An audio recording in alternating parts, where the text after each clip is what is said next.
네, 시청자 여러분 안녕하십니까? 이번 주 이슈타파를 시작하겠습니다.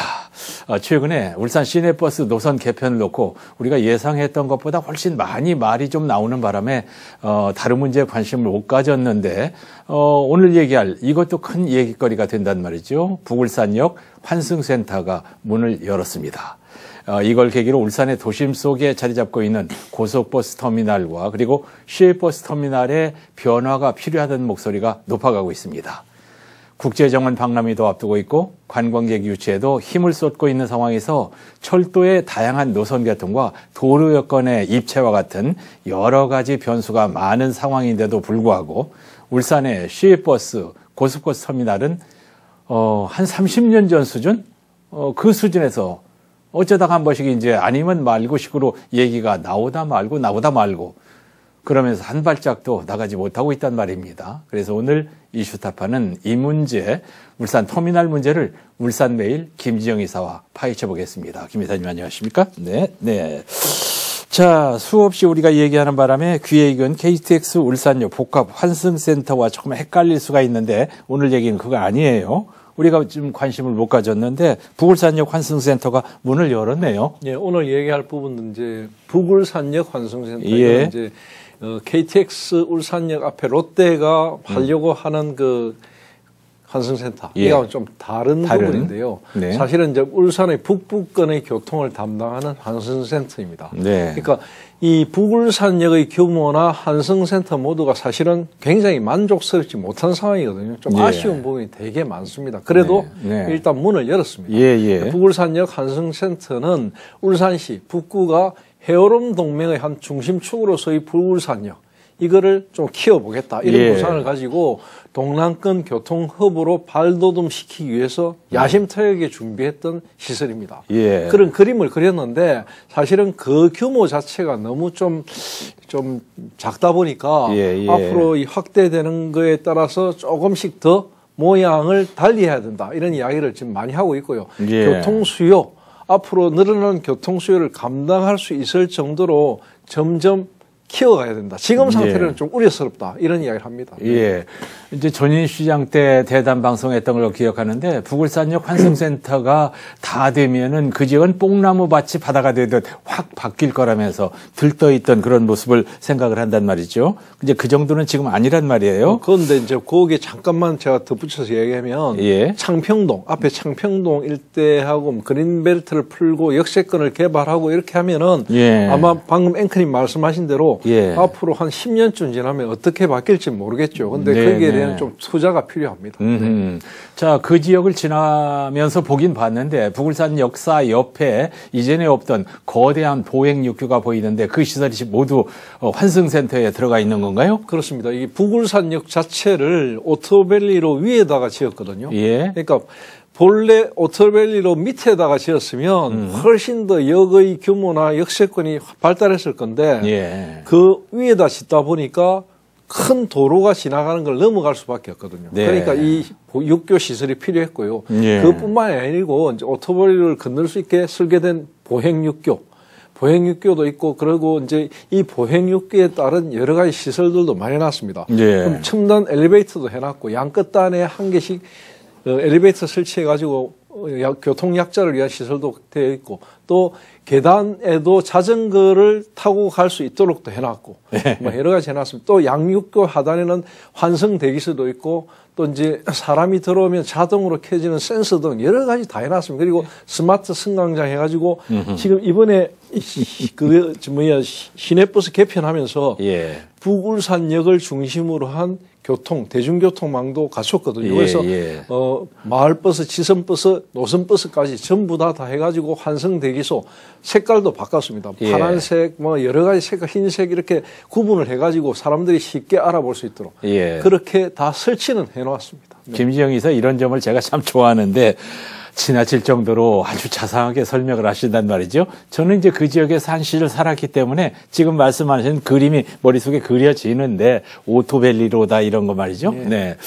뭐 성품이 그러시니까 참 말릴 일도 아니고 자, 자세히 설명하실 거면은 버스 노선까지 한번 얘기를 조금 더 같이 해 주시죠. 지금 환승센터에는 기존의 오토밸리를 경유하던 버스들이 있습니다. 142번, 뭐 216, 142번 같은 경우에는 북구에서 태화강역 쪽으로 바로 빠지는 거거든요. 예. 그런 노선이라든지 216번, 219번 이런 3개의 버스 노선이 정차하는데 예. 북울산역 내 버스 승강장 안에 기존의 이제 기종점으로 삼았던 버스들도 있습니다. 225번이라든지 북구 02번, 북구 08번. 02번, 08번은 잘 아시다시피 지선버스입니다. 그냥 일반 버스가 아니고 네. 그런 버스들. 북구 11번 이런 4개의 노선이 운영되고 있고요. 예.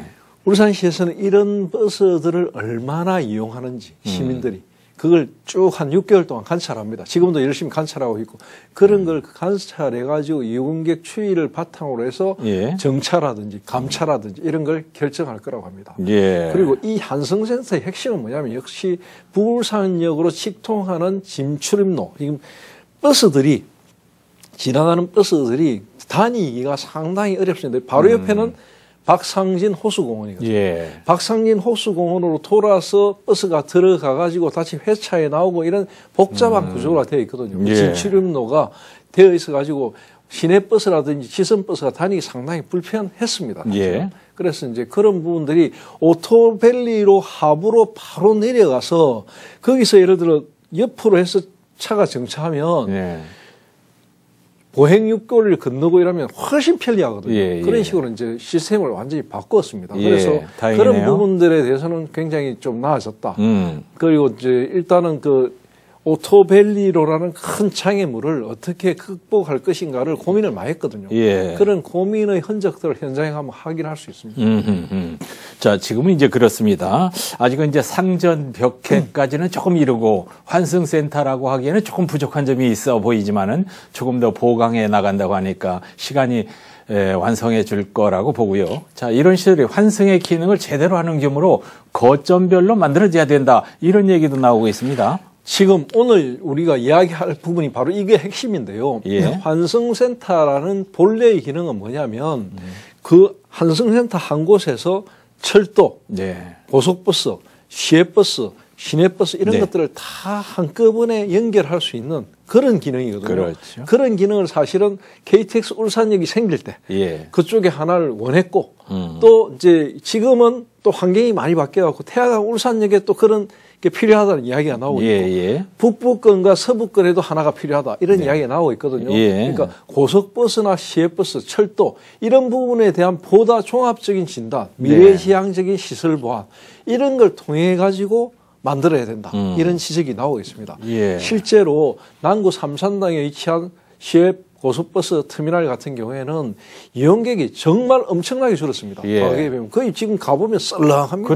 그래요. 예, 그리고 저녁 시간 해가지고 나면 거의 노숙자들이 쉼터가 될 정도로 그렇게 완전히 낙후됐거든요. 예. 그런 시설 노후화에 따른 그 어떤 보완책 이런 게 시급한데도 안 하다 보니까 네. 점점 이용객들에게 외면받고 있습니다. 예. 그러니까 노선 자체도 옛날에는 가보면은 참 전국으로 뻗어가는 버스들이 다양했거든요. 그렇습니다. 요즘은 참 그게 많이 줄어들어가지고 예. 좀 격세지감을 느낄 정도입니다. 예. 그러니까 이런 터미널의 기능을 완전히 새롭게 재배치하기 위해서는 예. 지금의 시설로는 안 된다는 거죠. 예. 결국은 복합 환승 터미널 이게 필요하다는 거예요. 예. 지금은 뭐 창구에서 표를 파는 것도 낮에만 이제 한 번 정도가 있고 시간 외에는 키오스크로 해서 이렇게 해야 되는데 연세 드신 분들이 그걸 이용을 못해서 절절매시더라고요. 네. 맞습니다. 자, 이제 그래서 울산시에도 미래지향적인 교통 인프라를 구축하려고 복합 환승 터미널 같은 걸 구상하고 있는 거 아니겠습니까? 예, 참 오래된 이야기입니다. 사실 울산시에서는 기존 터미널의 접근성의 한계 그리고 주변 교통 여건의 변화 예. 이런 부분에 대해서 좀 대응을 해야 된다 이래가지고 사실은 2030년 옛날에는 2030년이 굉장히 멀었거든요.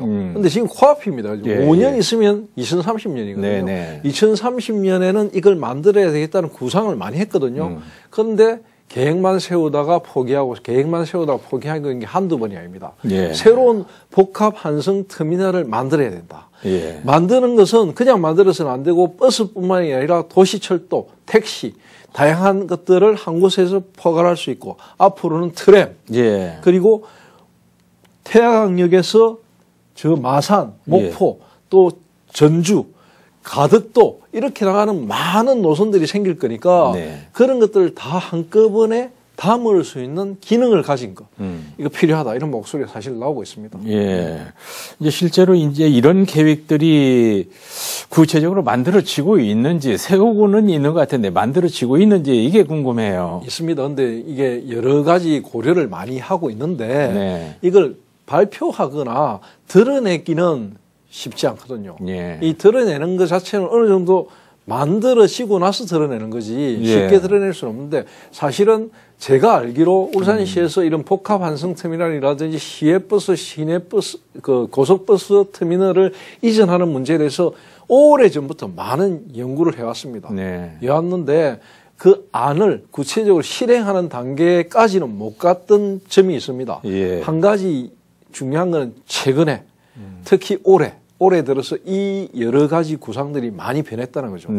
어떻게 변했느냐면 태화강역이 생각지도 못하게 엄청나게 바뀌었거든요. 생각지도 못하게 예상외로.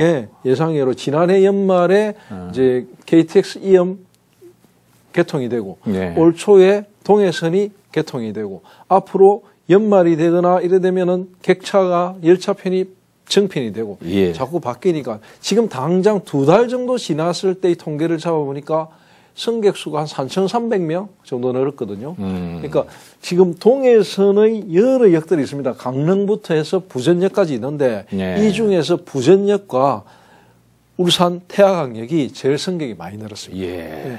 그리고 지금은 아시다시피 오전에 아무 때나 막 강릉 가는 열차를 찾으려고 핸드폰으로 막 하지 않습니까? 표가 없습니다. 그렇다면서. 주말에 표 없는 건 이해를 하는데 평일에도 없다 보니까 이거 왜 무슨 일이고 이런 정도로 지금 인기거든요.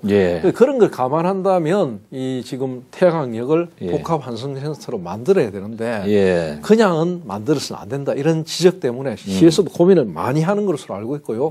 이왕에 만드는 거 동대구역이나 이런 것처럼 좀 랜드마크로 쇼핑 시설 이런 거 갖춘 환승터미널을 만들자 이런 이야기가 나오고 있습니다. 우리도 그렇게 하고 싶었는데 안 되는 이유가 여러 가지가 있죠. 여러 번 이 시간을 통해서 얘기했습니다만 제가 조금 한참 얘기할 테니까 조금만 한번 계시면서요.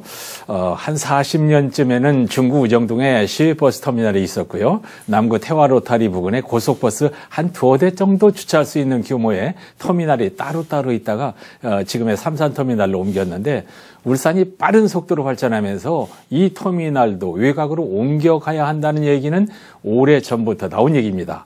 그런데 지금 상황을 보면은 울산의 면적이 서울 면적보다 뭐 1.6배인가 더 넓다고 하지 않습니까?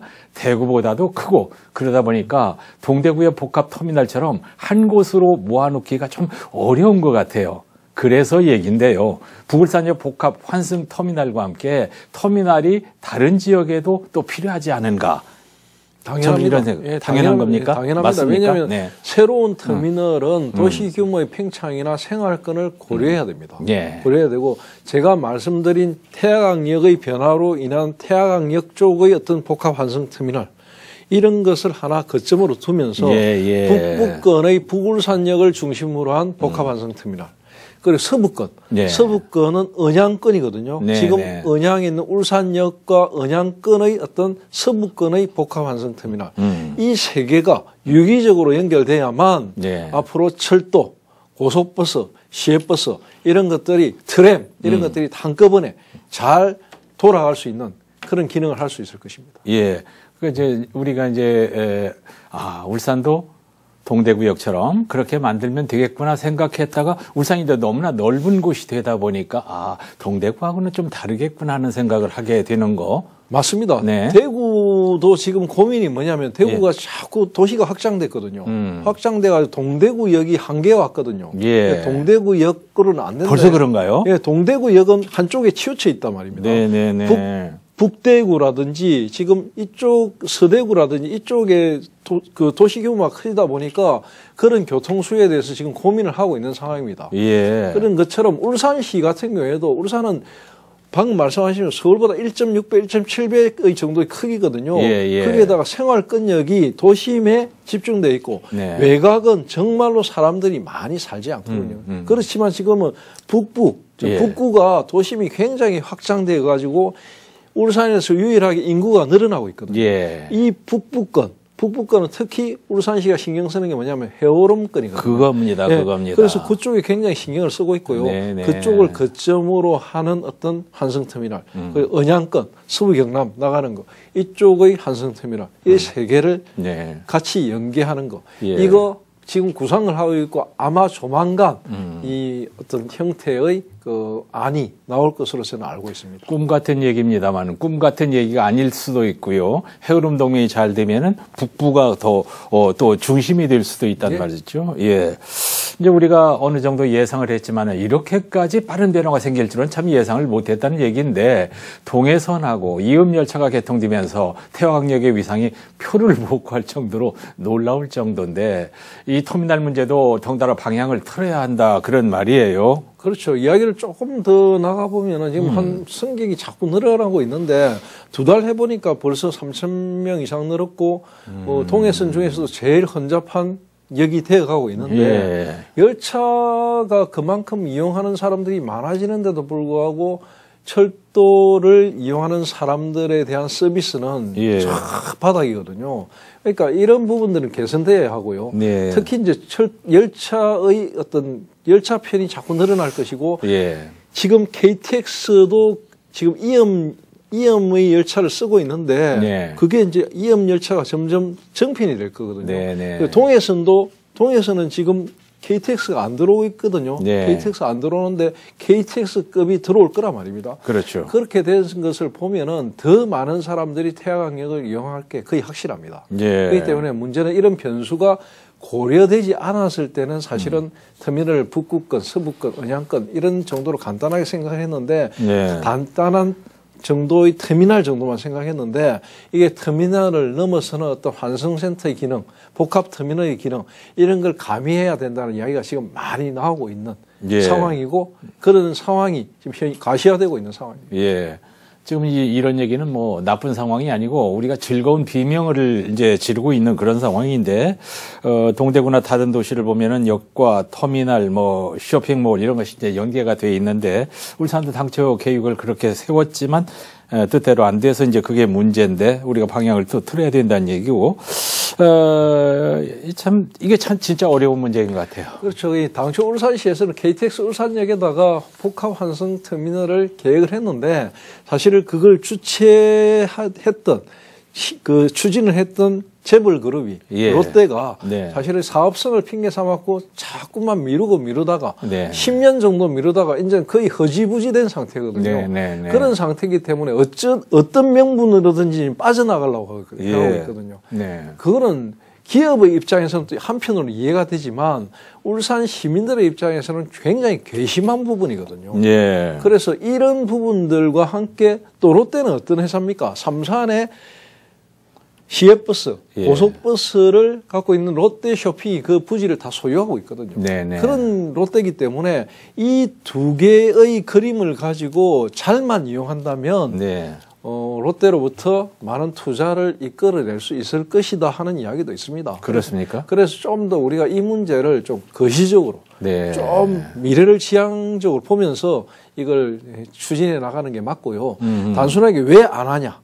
빨리 해라. 이런 측면이 아니고 어떤 모양으로 만들 것인가에 대한 어떤 여지를 줘가지고 롯데에서 보다 주체적으로 이것을 만들어 갈 수 있도록 이왕이면 울산 시민들을 위해서 좀 좋은 시설을 만들 수 있도록 그렇게 유도하는 것이 맞다. 그래야만 도시 발전에 유리하다. 저는 그렇게 생각합니다. 이제 울산에 이제 큰 그림을 많이 그리다 보니까 우리가 이런 작은 문제를 별로 생각지 못했는데 우리가 이런 시간을 통해서 자꾸 얘기하는 것은 교통 환경이 그정의 위상을 완전히 바꿔놓기 때문에 그런 거예요. 네, 맞습니다. 바로 이 교통, 철도와 교통, 이건 그 도시를 완전히 바꿔놓습니다. 그러니까 울산 같은 경우에는 철도와 고속도로와 공항과 이런 것들이 여러 가지 갖춰져 있는데다 철도와 공항이 이 도심 한가운데 있는 이런 도시는 드물거든요. 예. 울산 같은 경우에는 그런 여건을 가지고 있기 때문에 철도, 항공, 그리고 어떤 그 도로 이런 걸 연계한 복합 환승터미널 이거 구상해야 되고요. 예. 아마 그 우리 지금 민선 8기 같은 경우에 민선 8기 김두겸 씨는 이런 부분을 가지고 고민을 많이 하고 네. 아마 이제 내년 되면은 또 지방선거가 있지 않습니까? 네, 그때쯤 네. 되면 어떤 안이 나오지 않을까 이런 네. 생각이 듭니다. 네. 아마 어느 한 부서에서는 지금 이거 열심히 아마 연구하고 계획을 세우고 있을 겁니다. 복합 환승센터를 터미널로 확장하고 이걸 통해서 권역별 대중교통망을 준비하는 것이 앞으로를 위해서 반드시 필요하다 이런 생각을 우리가 또 해봅니다. 쉽게 이야기하면은 네. 우리 오늘 이야기하고 있는 북울산역, 북울산역 같은 경우에 처음에 그림을 그릴 때는 예. 이거 여기 그냥 잠깐 간이역 정도로 생각했거든요. 예. 간이역. 예. 근데 이거 이제 지금 동해선이 막 들어오고 중앙선이 생기고 이러면서 KTX EM이 생기고 이러면서 보니까 아니거든요. 예. 이거 역을 쉽게 소홀하게 생각해서는 될 문제가 아니라는 생각을 했거든요. 그렇지만 그림은 이미 조그맣게 그려놔니까 예. 이제는 물리지도 못하는 거라. 그래서 지금 이렇게 막 그 도로를 건너가는 육교를 만들고 하는 이런 이상한 그림을 그리게 된 것입니다. 예, 처음부터 이렇게 안 했다면 다르게 그렸겠죠. 예. 그렇지만 지금의 상황에서 가장 최적화된 시설을 만드는 거 그것도 늦지 않았거든요. 예. 그러니까 지금부터라도 그런 부분에서 고민을 많이 해야 되고요. 특히 KTX 이염 정차역 유치라든지 앞으로 또 노선이 다변화되는 거 이런 걸 고려한다면 북울산역, 환승터미널 이런 거는 좀 미래를 대비한 시설로 만들어야 된다. 예. 이런 생각입니다. 예. 북울산 얘기하면서 아까 이제 10년 뒤쯤 상전벽해가 될 것이다 이런 얘기했는데 10년 안 걸릴지도 몰라요. 10년 뒤에 네. 어떻게 변할 줄 몰라요. 아마도. 네. 이제 핵심이 여러 번 얘기가 나왔는데 바로 도시 발전을 위해서 묵은 과제를 털고 앞으로 나가야 된다. 지금이 이제 결단의 시기다. 이렇게 이제 우리가 요약할 수 있겠는데 그 이야기의 핵심은 뭐냐면 사실은 결단이라는 부분인데요. 예. 이 결단은 뭐냐면 지금 시외버스, 고속버스 터미널을 저대로 놔둬서는 안 된다는 거죠. 예.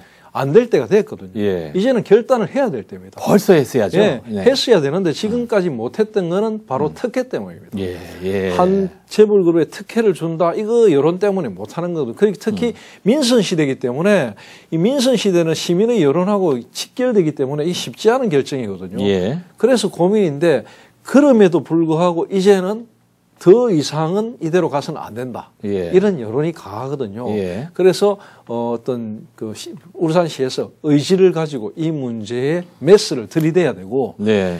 그리고 중요한 건 뭐냐면 특혜만 없으면 되거든요. 네, 네, 투명하면 되거든요. 네. 투명하면 되고 우리가 울산 시민들의 공공의 이익을 위해서 뭔가를 받아내면 되거든요. 예. 그런 생각을 가지고 접근하면은 이 문제는 풀릴 거라고 생각합니다. 예. 왜냐하면 특히 울산 같은 경우에는 철도 여건이라든지 도로 여건이 앞으로 향후 5년, 10년 안에 엄청나게 변합니다. 네. 변하기 때문에 네. 거기에 대해서 우리가 능동적인 터미널을 만들어 놔야 됩니다. 예, 예. 특히나 이제 그 뭡니까 국제정원 박람회를 앞두고서 이 모든 것이 다 그려져야 된단 말입니다. 네. 예, 그 이후로 미뤄서는 안 될 것이고. 그리고 네. 태화강역 그 인근이 바로 국제정원 박람회장이고 예. 바로 인근이거든요. 그렇기 때문에 더더욱이 이런 시설들은 우리가 예. 좀 미래지향적으로 가야 되고 앵커님도 잘 알다시피 큰 국제 행사가 열리고 나면 그 도시의 위상은 달라지지 않습니까? 그렇습니다. 그냥 달라지는 거 아니거든요. 예. 그런 이 여러 가지 인프라를 잘 해놔야만 달라지거든요. 예. 이번이 기회라는 거죠. 맞습니다. 자, 할 얘기는 거의 다 한 것 같은데 시간 조금 있는데요. 빠진 얘기 있으면 보충하시죠. 중요한 거는 이제 과거부터 교통이 잘 발달되는 도시, 역참이 잘 발달된 도시, 그게 네. 크게 커지는 계기가 되거든요. 예. 울산도 동남권의 변방의 구석에 있다 보니까 철도라든지 고속도로라든지 이런 게 특히 후발광역시가 되다 보니까 늦었거든요. 네. 늦어졌지만 지금은 그런 상황이 아니거든요. 이 동남권의 변방에 있던 울산이 철도와 항만, 항공 이런 것들이 모두 갖춰진 굉장히 복합적인 교통의 요지가 됐기 때문에 예. 이에 걸맞는 인프라를 이제라도 빠르게 구축해 나가야 된다. 예. 이런 생각입니다. 서울보다 1.6배나 큰 도시에 뭐 백지도 아니고 그려져 있는 그림 위에다 덧칠할 수도 없고 참 쉬운 얘기는 아닙니다만은 맞습니다. 해야 됩니다. 네. 자, 오늘도 뉴스에서 얘기하지 못한 울산의 도시 기반 시설 하나를 울산매일 김진영 이사와 얘기해 봤습니다. 김 이사님 감사합니다. 고맙습니다.